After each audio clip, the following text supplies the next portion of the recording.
Vem chegando, mais uma live começando aqui no Yogalaia, mais uma live especial de segunda, e hoje o tema vai ser filosofia, psicanálise e religiosidade. Um tema que eu acho muito interessante, um tema que eu gosto mesmo, eu pesquiso, leio, eu ouço podcasts, né? E recentemente eu comecei a seguir um cara que eu gostei muito do conteúdo dele, que é o Cleberson Ananias. O Cleberson, ele é psicólogo, né? Ele é psicólogo clínico e ele também gosta muito da filosofia iorubá, né? E eu sempre vejo muito essa relação da psicologia, né? Ou seja, de como a gente entende o funcionamento da nossa mente, a religiosidade, né? Que muitas vezes isso, em um período da história, isso se separou da religiosidade, né? A filosofia e a religiosidade, mais ou menos a partir do século VIII, IX ali, da Era Comum, isso se separou da religiosidade, mas em diversas culturas isso é absolutamente junto, né? Como, por exemplo, a cultura da Índia, né? Religiosidade e filosofia são uma coisa muito junta. E a forma de olhar para a mente também, né? Então, eu acho que o conteúdo que o Cleberson ele posta é muito interessante. E a gente vai poder bater um pouquinho, né, trocar uma ideia mais interessante sobre isso, né? Então, muito bom dia, Cleberson. Muito prazer em te receber aqui. É uma delícia. A gente trocou uma ideia muito rapidinha, né? Mas eu estava até falando que, nossa, eu tenho consumido... Eu acompanhei desde o início, então você pode seguir. Eu estou aqui desde o Acompanhou, né? começo. Então, Acho que maravilha. você não tinha Então, visto. assim, queria então pedir para Cleberson, para você se apresentar um pouquinho para as pessoas, né, que estão aqui. A gente está começando esse papo, mas eu acho que é um papo que a gente tem muita coisa para falar. E eu queria que você dissesse não só da sua formação acadêmica, mas dos seus interesses, né? O que você gosta, o que você estuda. Eu vejo que no seu perfil você compartilha muito sobre política, sobre filosofia, sobre religiões de matriz africana. Então, fala um pouquinho da sua formação e de como que essas coisas se interagem com os seus interesses. Ok. Bom, eu sou Cleberson, sou psicólogo, sou formado em psicologia há 13 anos, sou especialista em saúde mental e desenvolvimento humano e sou psicanalista. Tenho consultório particular aqui em Caruaru, atendo online. E bom, meu perfil, inclusive ontem à noite me perguntaram, né, assim, alguém me mandou um direct, esse é seu perfil profissional? Fiquei na dúvida. E eu respondi dizendo o seguinte, pelo menos no tocante à psicologia, eu não acho interessante haver um perfil profissional e um perfil pessoal, certo? Legal. E no fim das contas, claro, né, se a gente tem nichos diferentes, enfim, são outras profissões, etc., tudo bem. Mas no fim das contas, com o que é que eu trabalho? Eu trabalho com histórias de vida, eu trabalho com memórias, eu trabalho com relações, né?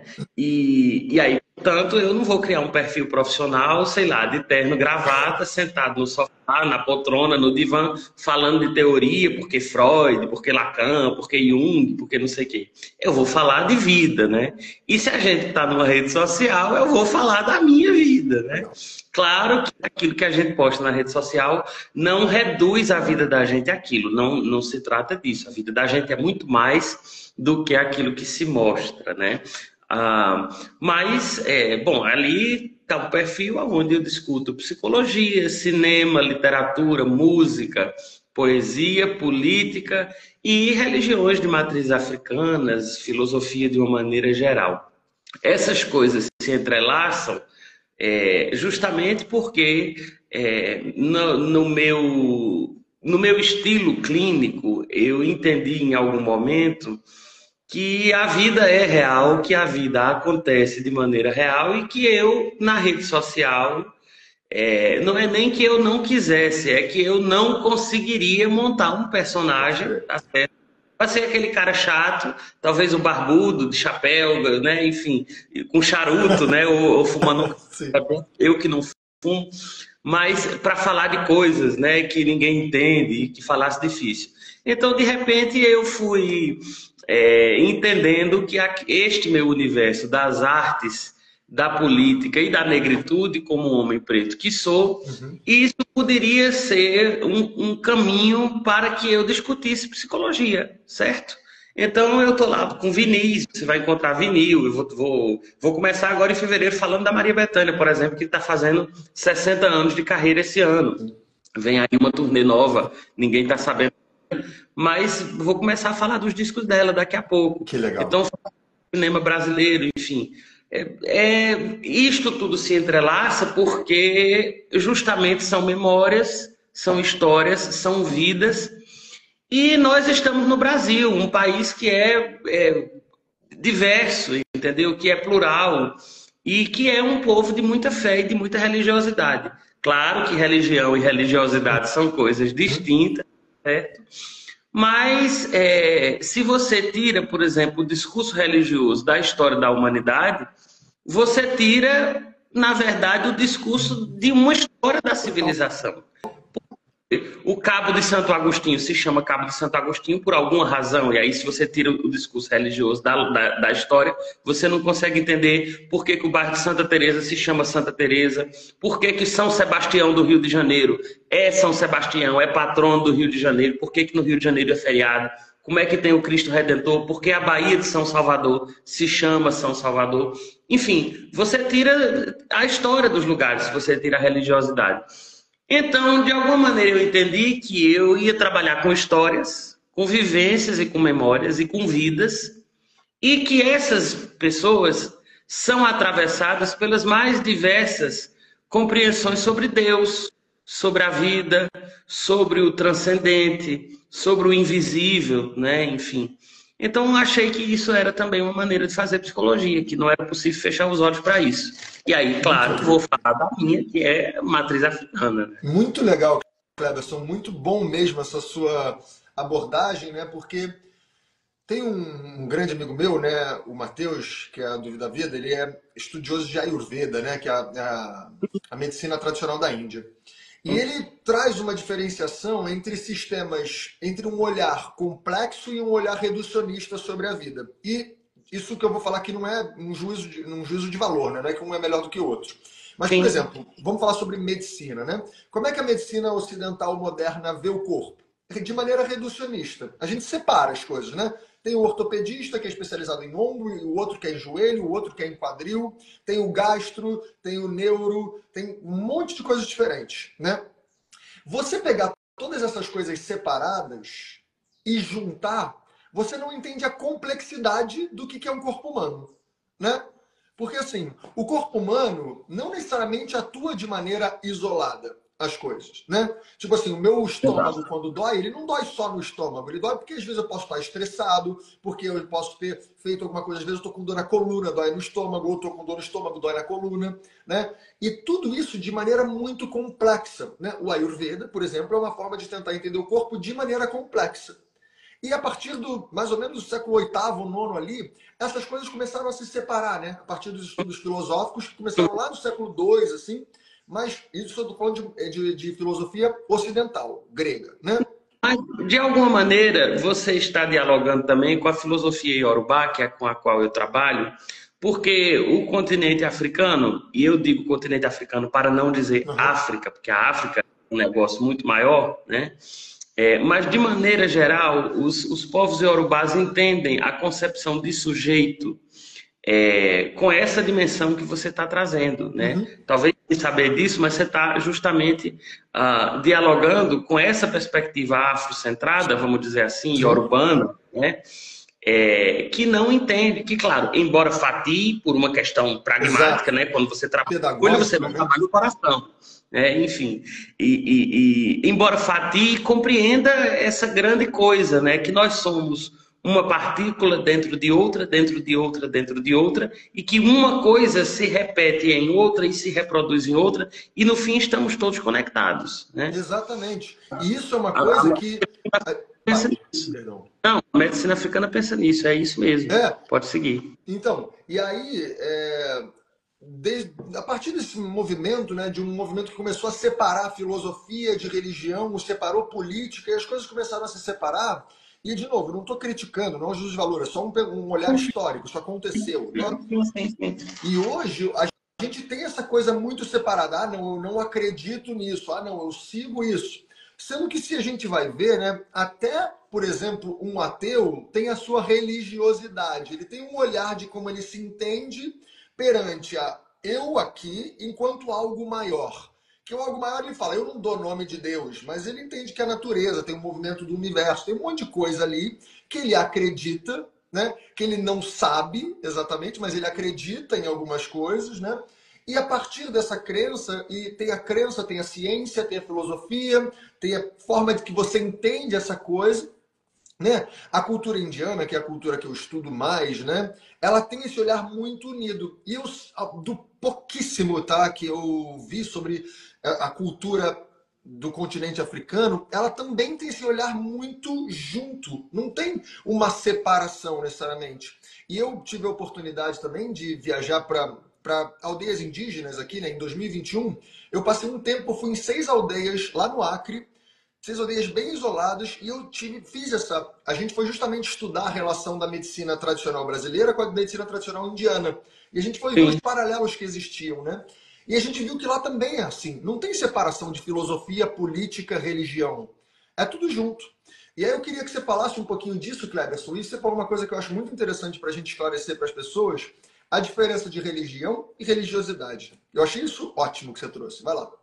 Essa coisa, por exemplo, que você falou de povos distintos, né? Assim, eu tô falando dos iorubás, enfim, e desta coisa afro-brasileira, propriamente, muito mais do que um africanismo purista e tal.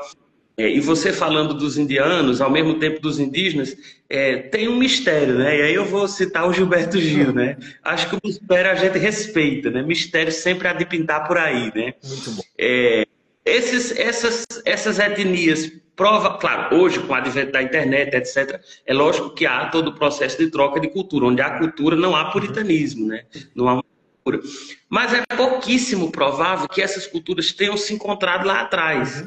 E, no entanto, todas elas têm feito mais ou menos a mesma coisa. Os historiadores da religião, as pessoas que estudam história da religião, ciência da religião de alguma maneira, entendem que as primitivas, e eu digo primitivas para dizer antigas, esses povos nunca se encontraram, né? Nunca puderam se conhecer e no fim estavam assim, mais ou menos pensando a mesma coisa, dialogando sobre a mesma coisa. O Jung se interessou por isso para fazer psicologia, né? Quando o Jung fala da noção de inconsciente coletivo, é um pouco nessa dimensão, né? De que como é que uma pessoa do Acre, claro, estou dando exemplos aqui do nosso tempo, como é que uma pessoa do Acre que nunca saiu da sua aldeia, que está completamente isolada da vida social ou da vida, por assim dizer, acadêmica, civilizatória, etc., tem exatamente a mesma narrativa literária, litúrgica, mitológica que uma pessoa da França ou que outra tribo hindu, por exemplo, que um africano iorubá, essas pessoas que não se encontraram. Então, o Jung se interessou um pouco sobre isso, né? Bom, em cima disso, ele desenvolve o conceito de inconsciente coletivo, que é basicamente a ideia de uma grande memória, né? Uma memória que ultrapassa a dimensão individual, isto é, você tem comportamentos que são... E aí tem uma distinção entre o Jung, por exemplo, e o Freud e o Lacan, enfim, mas só a grosso modo para a gente não ficar o chato aqui falando difícil. Não é chato nada. A gente tem a ideia primeira do inconsciente, que é filosófica e que é anterior à ciência. Depois o Freud faz disso uma clínica, né? Ou seja, pega uma medicina para falar disso, o Freud que era neurologista, e vai trabalhar com a noção de inconsciente individual, certo? Que é aquilo que você é, né? Aquilo que sem perceber, constituiu você. O Lacan vai um pouco atualizar isso em cima da noção de constelação, não é a constelação familiar, é a constelação do sujeito, né? Isto é, você é o resultado do encontro de pensamentos, de costumes, de culturas, e política, etc., da família de sua mãe e da família de seu pai, e aí nisso está implícita a ideia de ancestrais, os ancestrais que os africanos falavam, né? Que dentro da nossa árvore genealógica influenciam para que a gente esteja aqui. 256 pessoas, mais ou menos, estão atrás de mim para eu estar aqui hoje, tá certo? E isto impacta você enquanto pessoa, né? A ideia do Jung é um pouco, eu não vou dizer melhor nem pior, eu vou dizer ela é diferente. ela afasta-se um pouco da noção de pessoa ou de indivíduo e vai olhar o coletivo. E aí eu acho que toda ciência se defronta com seus limites, né? Olhando o coletivo e deixando um pouco a ideia do indivíduo, o Jung vai perceber que há problemas de geração, por exemplo, que ultrapassa completamente a minha dimensão de pessoa. Que há coisas minhas, eu e você, que são absolutamente comuns, tão somente pelo fato de que somos da mesma geração. Ou tão somente pelo fato de nascermos no mesmo lugar, sem nunca ter se conhecido, tá certo? Então, essa dimensão coletiva faz com que o Jung se interesse por política, mas especialmente pela religião, no sentido de que a religião une as massas, né? Une os coletivos, a favor e contra. Até em nome das guerras, em nome das religiões se matou, se perseguiu, se torturou, enfim, fez muita coisa ruim. Até e muita coisa boa também.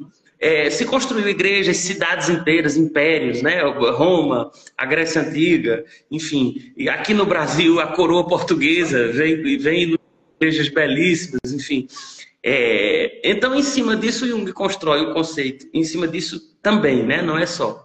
Constrói o conceito de inconsciente coletivo, onde ele vai justamente se interessar por este mistério destas culturas que nunca se cruzaram, que nunca se toparam, vamos dizer assim, mas que têm basicamente a mesma estrutura narrativa, linguística e mitológica. Quando você vai para os indígenas, não estou falando de todos, mas pelo menos aquilo que está catalogado academicamente, a sua imensa maioria, cada um à sua maneira e com o seu idioma e cultura, tem uma divindade feminina relacionada às águas. Ainda ontem à noite eu estava falando sobre isso com um amigo, a Janaína, né? Janaína é uma deusa indígena, não tem nada que ver com a deusa africana, não tem nada que ver com Iemoja Olodô, que é uma deusa africana. Mas a Janaína, que é indígena, guarda os rios e a pesca. Iemoja Olodô guarda os rios e os peixes. Aqui no Brasil, Iemoja toma outra dimensão. Ela vai para o mar, por uma questão geográfica, que a gente aqui não pesca no rio, a gente pesca no mar. Né? Já que ela é mãe dos peixes, então se aqui o peixe está no mar, eu vou para o mar. Legal. É uma questão geográfica. E o quanto isso muda. Mas, ao mesmo tempo, o quanto estamos também próximos, porque muito possivelmente os iorubás de 15 mil anos atrás não conheceram, por exemplo, os Yanomami aqui no Brasil. Mas tem uma mesma narrativa litúrgica de que água e peixe combinam com uma deusa, que é mulher, né? Quase todas as religiões do mundo falam de uma criação, ora feminina, como uma grande deusa maior, a grande mãe, enfim, ora como uma figura masculina. Mais recente, no nosso recorte histórico, funciona a ideia do pai, né? Não a ideia da mãe, embora os mais antigos, enfim, muito anteriores, entendam que Deus era mulher, né? Enfim, a mais antiga concepção de Deus é feminina. Bom, então o Jung se interessa um pouco por isso, mas você pediu para eu falar sobre a diferença de religião e religiosidade. Quando a gente fala de religião, talvez a gente, para usar a linguagem da medicina ocidental, que você começou falando, a gente esteja falando do laboratório que produz o remédio, tá certo? Então pode ser de pirona, que mais?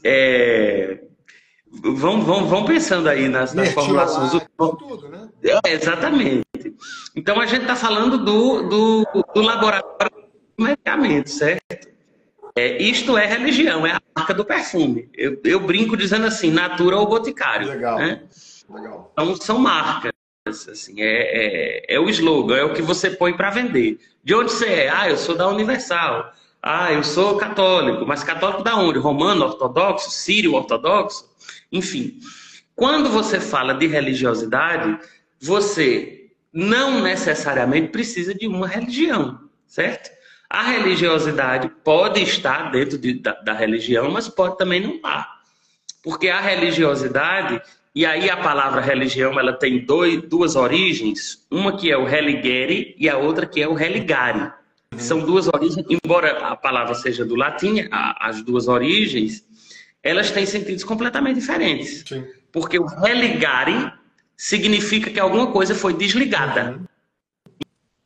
E você precisa da instituição religiosa para se reconectar. Sim. Este é o religare.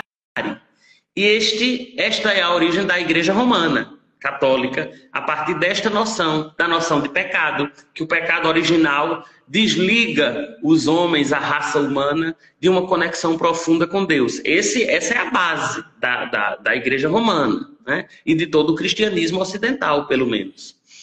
O religare é justamente o contrário, né? É que você já está ligado. Muito legal. É a ideia do estar ligado, entendeu? E, portanto, se você está ligado, não precisa reconectar. O que precisa, e aí, claro que cada um vai à sua maneira, a ideia do religare não é a ideia de você se reconectar com Deus. É a ideia contrária, que se você está ligado, certo? Se você já está conectado com Deus, o que atrapalha essa clareza ou essa clarividência, enfim, vamos dar nomes aí da maneira que achar conveniente, é você se conectar com você mesmo. E aí há uma profunda psicologia por trás disso. Esta, no religare, dentro da noção de compreensão da religião, no religare estão as religiões indianas, os hinduístas, os budistas, os iorubás, as religiões africanas, os primitivos, os indígenas, porque esta não implica que haja uma instituição. E aí eu vou dar um negócio aqui bem grosseiro. Qual é o nome da religião indígena? Não tem, né? Cada um tem a sua. Não, a gente não tem. Não só porque os indígenas são vários, então não dá para agrupar num grande grupo, certo? Mas vai para os Yanomami. Como é o nome da religião de vocês? Os Yanomami não vão... O que é isso? Exatamente. Os Guarani Kaiowá, por exemplo, não tem religião. Vai para os Iorubás. Aqui no Brasil se chamou de religião tradicional Iorubá. É um nome português, né? O nome Iorubá mesmo significa, sim orixá e bilé. É sim quer dizer culto.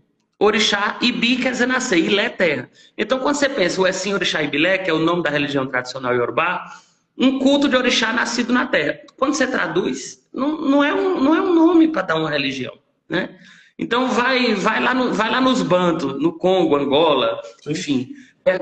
Pergunta lá o nome da religião. Não tem. Então, então, assim, o religare implica a noção de pessoa, né? De relação, de autoconhecimento. A própria noção de Deus está também ligada à noção de pessoa. Enquanto que o religare é o que está, vamos dizer assim, é diferente da noção de religiosidade, né? Isso é muito, muito maneiro, isso, Cleverson. Muito lindo o que você está falando, porque isso condiz realmente muito, como você falou, né, com tudo que o yoga fala, né, há muito tempo, né? As religiões também, isso que se chamam de religiões indianas, foi o ocidental que botou esse nome. Eles também não tinham esse nome. Ah, eu sou hindu. Não tinha isso. Eles tinham os seus cultos, os seus rituais, né? Os seus movimentos ali de integração, de conexão com algo que você sente. Não só o que você acredita, né? É assim, eu sinto esse negócio. E tem uma coisa que eu sempre falo para os meus alunos se tem uma coisa que eu sinto e eu vou botar isso em palavra, eu perco. Não tem como, né? Eu sempre dou um exemplo que é bobo, mas é porque ajuda a ilustrar, né? Imagina que eu pego uma laranja e falo, me explica aí o cheiro que você sente dessa laranja. Não dá para explicar, porque é uma coisa que eu sinto. Quando eu boto em palavra, a palavra reduz. E aí eu tento fazer com que você ache a mesma coisa que eu acho, né? E aí eu fico pensando, mas o que você acha aí tá errado. Você tá falando que o cheiro da laranja é doce, eu acho que é amargo. Eu acho que é azedo. E aí a gente fica discutindo, sendo que é a mesma coisa, só que cada um com a sua percepção. E aí tem muita coisa da psicanálise aí junta, né? Como é que você percebe isso que você está vivendo? E como é que você vê isso hoje, por exemplo, Cleverson, na sua prática clínica? Você aborda isso com as pessoas, a religiosidade da pessoa também, na própria clínica?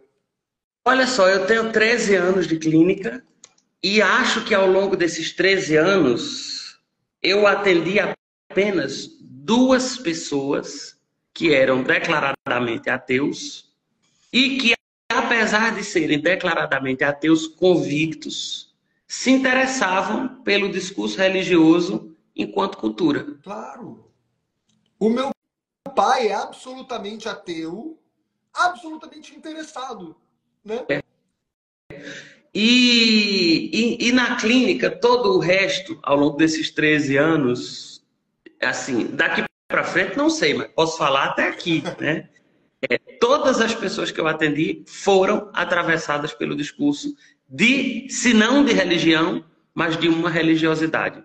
Seja católica, seja espírita, ou um certo hibridismo, né? Aquela pessoa que é católica apostólica baiana, né? Que diz, à missa, mas eu vou ao candomblé, eu vou à missa, mas eu jogo flores no mar, enfim.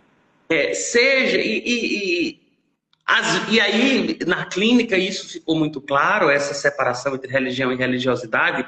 Algumas pessoas profundamente religiosas não tinham religiosidade. Em algum momento no processo terapêutico, elas percebiam assim, mas o que é que eu estou fazendo aqui? Né? Caramba, eu fiz isso a vida toda porque minha mãe, porque minha avó, porque meu avô, porque não sei quem. Mas qual é o teu lugar na religião? Pera, é um pouco isso. Pera, porque isso que você falou foi muito forte. Eu quero enfatizar e eu quero que você repita e enfatize. Do tipo assim, pessoas religiosas não estão conectadas com a religiosidade. A gente está vendo isso muito hoje, né?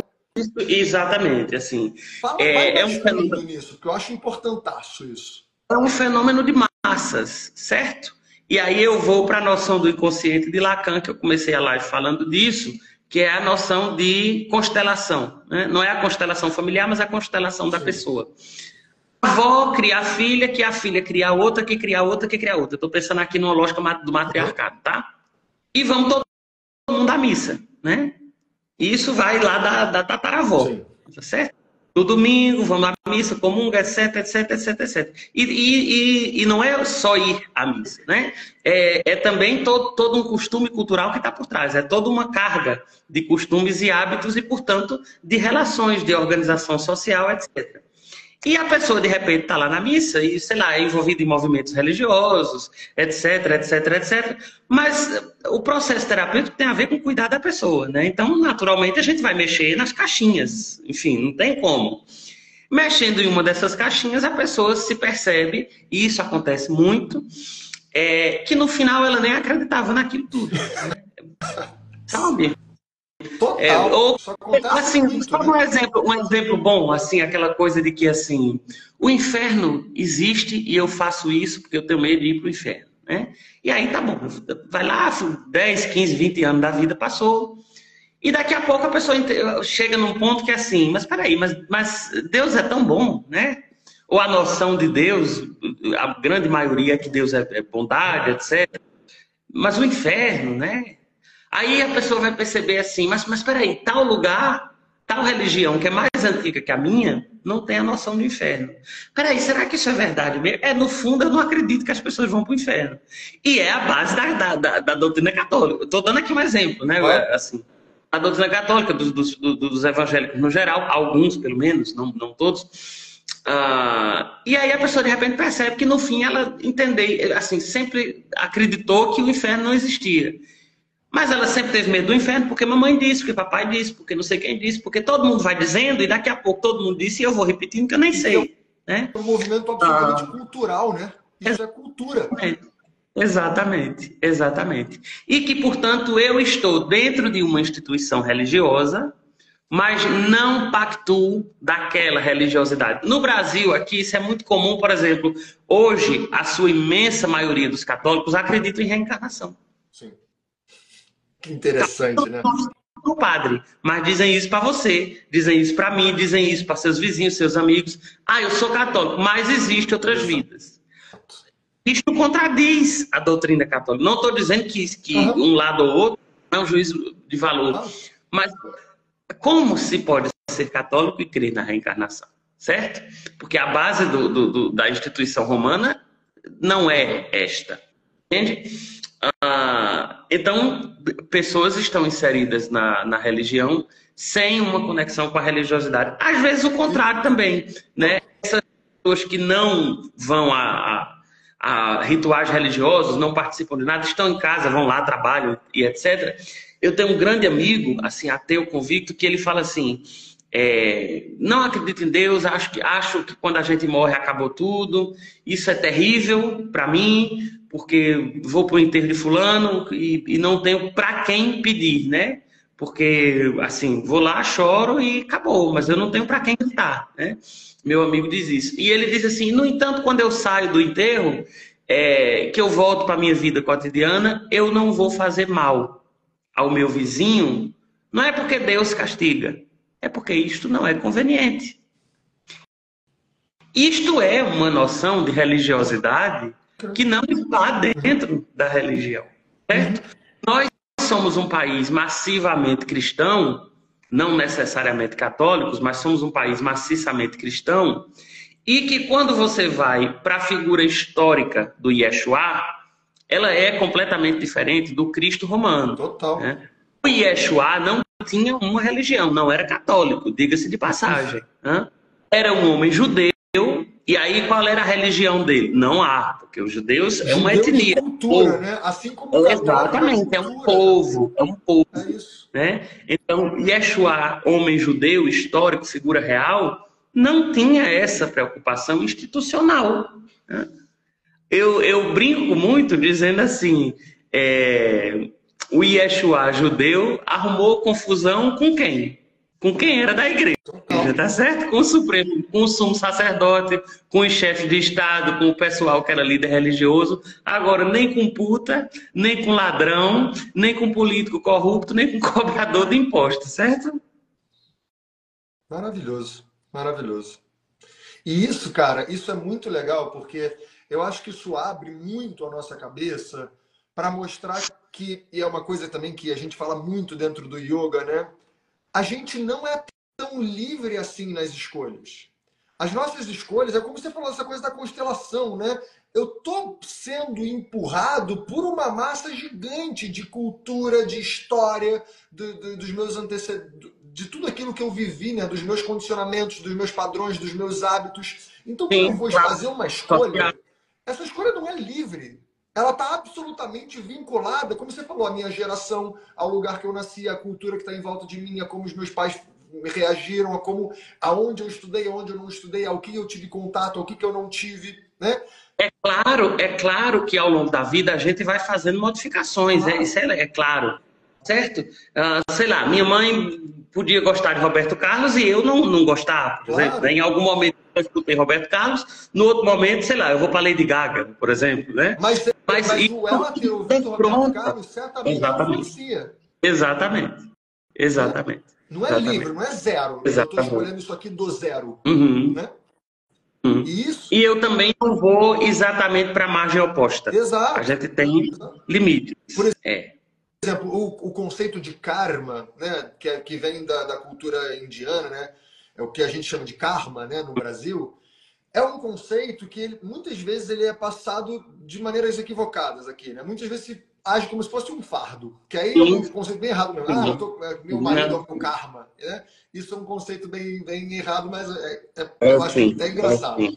Mas, além disso, você mencionou o karma e que originalmente ele está em oposição ao dharma, né? Todo mundo fala que o outro é o karma, mas ninguém fala do dharma, né? Distorceram isso. E isto se comunica com outros dois conceitos que, embora não tenham ligação, dizem a mesma coisa, tá certo? Na psicanálise a gente tem a noção de repetição, certo? Repetição, assim, aquilo que não se resolve, retorna. Sim. E retorna, e retorna. Mas retorna não é como uma punição. É para que seja concluído. Então, se de repente você não quer olhar para isso, tudo bem, isso aí vai te perseguir até o final da vida, tá certo? É aquele segredo de família que é transgeracional. Total. E ninguém falou sobre ele, que você nem sabe o que é. Eu só sabe que quando menciona tal coisa, cria aquele climão. Né? Até que alguém resolve se meter nisso para descobrir que fulano sequestrou fulano há 4 gerações atrás, que o filho era adotivo e que era tudo segredo, e que no fim das contas não era filho, que não podia, que a história de que a mãe não apoiou o casamento é porque aqueles dois eram irmãos e não sabia. Enfim, então, o que não se resolve se repete. Retorna, retorna, retorna e retorna. Esta é o conceito de repetição. E os Yorubás têm um conceito que chama-se Tunde, certo? Tunde e Tumbi, que querem dizer a mesma coisa no sentido de uma repetição. Mas, ao usar dois termos, eles querem também dizer o seguinte: o Tumbi se repete para concluir o que ficou inconcluso. Uhum. Olha aí. Enquanto que o Tunde é começar de novo. Legal. Não é repetição de continuidade, é uma repetição de que se concluiu e você volta para aquele lugar para fazer outra coisa diferente.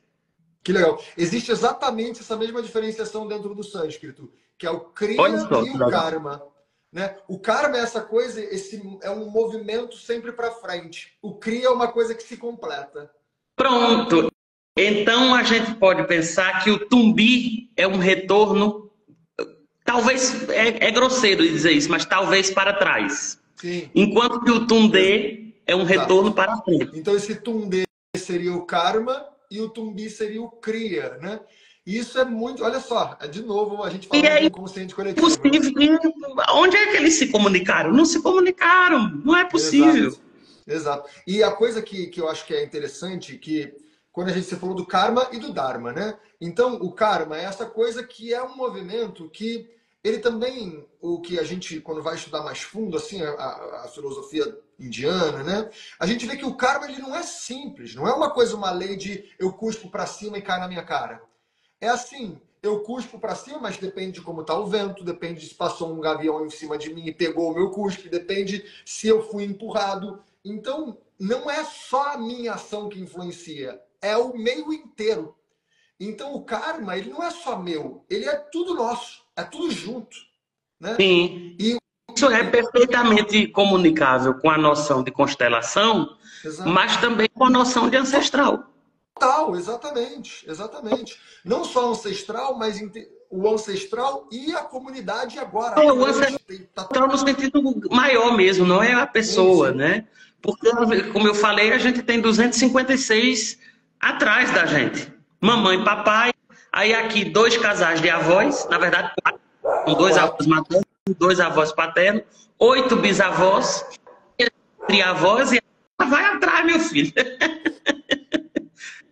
E o conceito de... Inclusive biologicamente.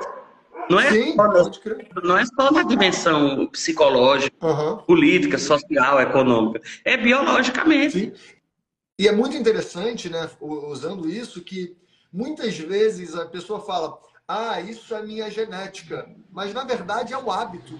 Por exemplo, pessoas que falam assim, minha família tem diabetes genético, minha família tem pressão alta de propensão genética. Mas pode até ter, mas você também herda os hábitos. Você também come igual, você também costuma se movimentar igual. Então, a pessoa que às vezes tem a família que tem pressão alta genética ou tem doença cardiovascular genética, não é só pelo gene. É porque você também come aquelas coisas que são às vezes muito gordurosas na sua... Né? E você vai herdando aquilo e reproduzindo aquilo que é uma carga biológica, mas também cultural, também de hábitos e esse complexo todo de coisas, né? Você sabe que pensando nessa lógica da medicina, como você mencionou no começo, e você citou agora essa coisa dos hábitos familiares, os povos iorubás, eles têm, dentro da lógica de uma medicina, eu vou dizer tradicional, né? Que na falta de um outro termo, que nesta questão, por exemplo, das questões familiares transgeracionais até, então, dentro da proposta filosófica, a noção de Egungun trabalha com entre outras coisas, com o rompimento dos maus hábitos da linhagem masculina, né? Dos ancestres masculinos. Então, os hábitos da família de meu pai que podem me prejudicar, uma eventual iniciação, uma eventual inserção dentro do culto Egungun, daquilo que se chama de Egungun, vai romper com isto que se repete, ou pelo menos a proposta é que rompa, ou que interfira minimamente possível, certo? Rompa com isto que se repete e que me atravessa sem que eu dê conta, certo? o lado masculino, né? Para o lado feminino, a Yami. Tudo que tem a ver com o hábito das mulheres e que pode interromper negativamente a minha vida, uma iniciação ou uma inserção dentro do culto Yami, rompe com esta lógica de repetição negativa, certo? E no universo, isto não é religião, não é nada, mas a positiva e a negativa, né? As polaridades. Então, aí, exatamente. E então, Egungun olha para os homens, a grosso modo, e Yami olha para as mulheres. A inserção dentro desses dois conceitos, ou dentro desses dois cultos, pode minimizar os efeitos negativos, né? Que são destes que estão aqui atrás, né? Isso. Até biologicamente mesmo, essa coisa das doenças genéticas, enfim, a medicina tradicional iorubá tem esses entendimentos, quer dizer, não é só a pessoa, né? Não é só cuidar da pessoa. E você sabe uma outra coisa que eu acho muito legal? Tem o conceito de Ori, não sei se você sabe o que é Ori. Não. Ori é cabeça mesmo. E Ori é uma divindade primordial dentro do orixá. Olha aí. Você não pode cultuar Deus se for Ori, se você não cultua a sua cabeça. Então, não é só o ritual, né? Porque cultuar a sua cabeça também é cuidar da saúde mental, também é ter bons pensamentos, é ter bons hábitos, ter boas ideias, é explorar a criatividade, certo? A própria dimensão de orixá contém ori na palavra. E aí o entendimento dos iorubás é que uma cabeça boa enxerga Deus bom, uma cabeça ruim enxerga Deus mal. Portanto, antes de cuidar de Deus ou desta coisa que se chama Deus ou deuses, enfim, tem que se cuidar da cabeça para que você enxergue Deus de uma maneira boa. Porque não importa exatamente se Deus existe ou não. Importa o que você está fazendo aqui na Terra, né? Importa que você está se comunicando aqui. Nós somos, inclusive, eu não sei se é a única, mas pelo menos temos consideravelmente entre nós ateus convictos que são adeptos do culto de orixá. Jorge Amado era ateu, foi iniciado no culto de orixá. Caetano Veloso era ateu, foi iniciado no culto de orixá. Dorival Caymmi era ateu, foi iniciado no culto de orixá e tantas outras pessoas. E isso aí que você está falando, Cleberson, é impressionante porque você falou yoga puro, né? O que é yoga? Né? A prática do yoga, não a prática física, né? Não a prática dos asanas, das posturas, né? Mas a prática do yoga, ela visa estabilizar e organizar as suas polaridades. A gente fala exatamente isso, do masculino e do feminino, das polaridades opostas, que a gente precisa organizar isso primeiro. A partir do momento que eu organizo isso primeiro, por isso que a prática das posturas dentro da filosofia do yoga é a que organiza, né? No Yoga Sutra, naquele texto, se você for ver lá no verso 48 do 2º capítulo, ele fala que a prática das posturas é a prática que equilibra as polaridades. A partir dali eu vou cuidar de quê? Da cabeça, né? Eu vou cuidar de como, a partir das respirações, eu vou tirando os véus, né? Ele fala lá no 51. Eu vou começar a tirar os véus, aquilo que me atrapalha. Respiração, pois é, a respiração é uma parte fundamental do culto de orixá. Nós chamamos de Emi. Olha aí. Olha aí, que perfeição. Que está na base. Infelizmente, as traduções à Igreja Romana, eu não estou demonizando aqui a Igreja Romana, eu estou mais falando no sentido amplo, fez certas distorções, porque a noção do sopro divino está contida na Bíblia. Está contida nos escritos mais antigos dos judeus, da literatura judaica. Aquilo que aqui no Ocidente a gente chama de alma, né? Aliás, em grego quer dizer psique, né? Enfim, é a alma da coisa, a psique, a essência. Não é um espírito, assim, né? Não é que Deus põe uma alma dentro de um corpo físico, etc. O texto base original é o sopro, se fala de um sopro. Olha. Portanto, é ação, né? Mas o culto de orixá, o Emi, que é o sopro, que é esse processo aqui, ó. É isso aqui, né?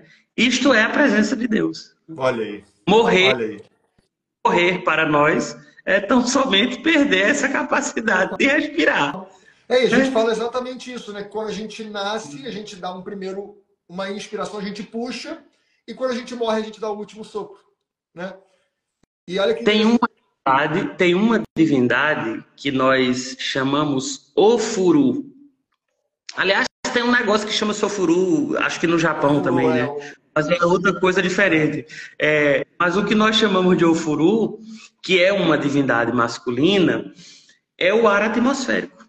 Portanto, cuidar desta atmosfera, oxigênio, e diminuir poluição, etc, etc, é uma maneira de religiosidade para nós, porque você está ferindo diretamente o Ofuru, que é a nossa... Se acabou o ar, acabou a vida. O conceito de prana, né, dentro do yoga é justamente o conceito... Prana a gente pode traduzir como um vento. Né? Uma das traduções de prana é um vento. E esse vento é a vitalidade, é o sopro da para nós, o Ofuru no sentido cósmico e Emi quando é o meu sopro. Quando é individualizado é Emi. E a gente faz exatamente essa distinção. Tem o prana universal e tem o Vayu, que é o meu. Olha só, é isso mesmo. Então, Ofuru na Terra e Emi quando está em mim, quando é o meu pedaço de sopro. Que incrível. E tem uma coisa que eu acho muito bonita, né, que você falou do Dharma, eu vou voltar um pouquinho nisso. Que qual é a ideia do Dharma? A ideia do Dharma é quando eu consigo, a partir do momento que eu estabilizei os opostos, eu tirei os véus, eu consigo olhar com clareza para a realidade e eu consigo perceber qual é a minha atuação, qual é a minha ação agora que cabe. Não a que eu quero, mas eu reconheço qual é a que cabe para além do que eu quero. A que beneficia a todos e porque beneficia a todos, beneficia a mim. Mas não é o meu desejo. Desejo no sentido... Porque a psicologia traz um conceito de desejo. Que dentro do yoga, quando eu falo desejo, eu ajo baseado naquilo que eu já tinha de informação. Por exemplo, por que eu quero um brownie? Eu quero um brownie porque eu já comi brownie antes. Sim, claro. Né? Claro. Então, o conceito de Dharma não é quando eu ajo baseado nesse desejo que vem do passado, e sim quando eu, a partir de um corpo e uma mente estável, sem véus, eu vejo o que cabe, e aí tem uma ação só. Só tem uma ação que é a que cabe, que é a melhor possível com as ferramentas que eu tenho na condição que eu estou. E o yogi é aquele que consegue ter esse discernimento. Olha que bonito. É legal.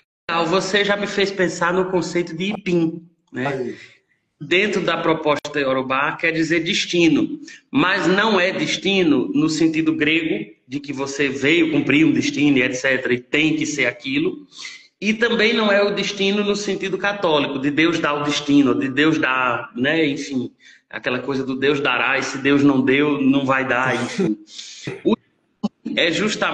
É muito mais uma ética em torno da pessoa, para o que é que se vai fazer daqui para frente. É isso, certo? cara.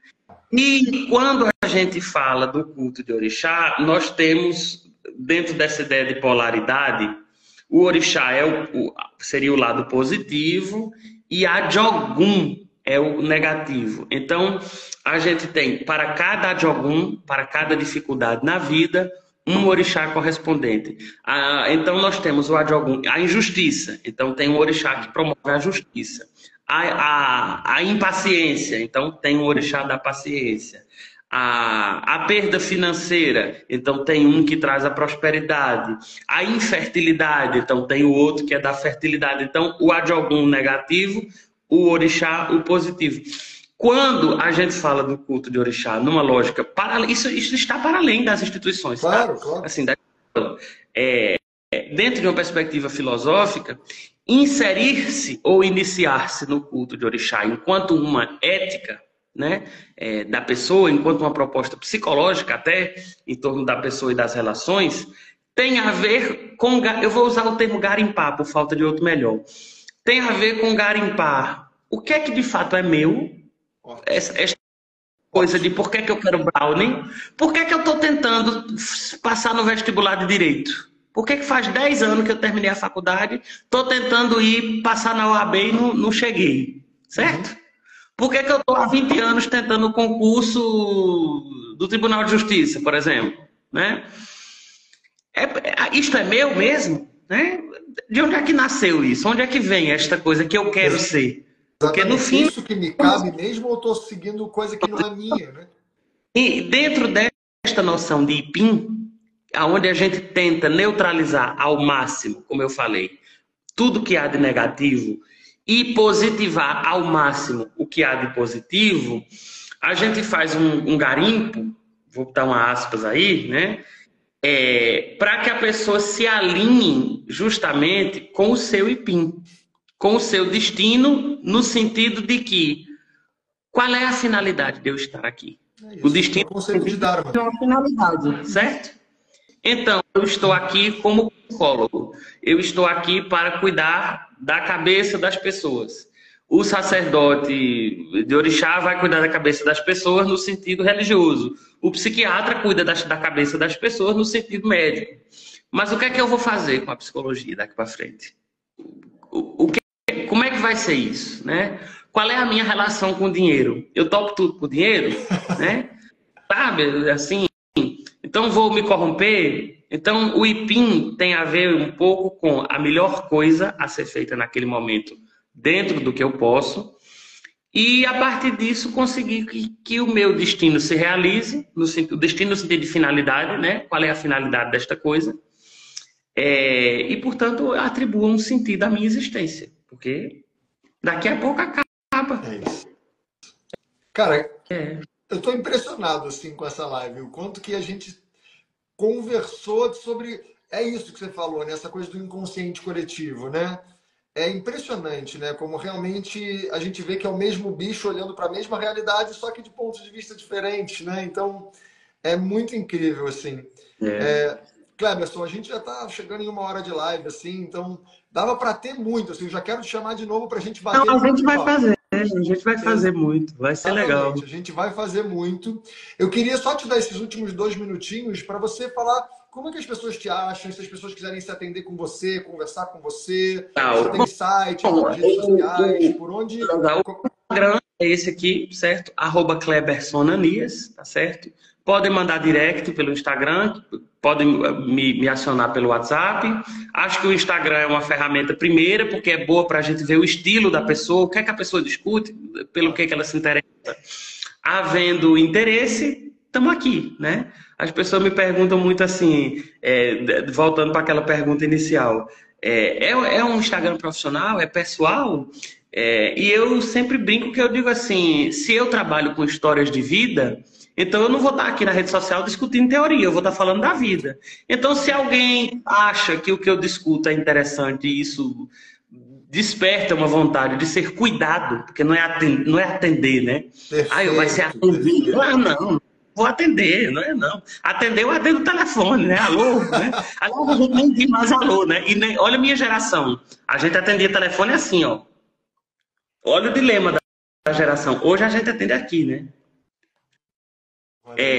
Não vai ser atendido, né? Mas se alguém acha que o que eu discuto é interessante e isso desperta um desejo de ser cuidado por mim ou acompanhado, né, comigo, então vamos para o abraço, né? Vamos caminhar junto.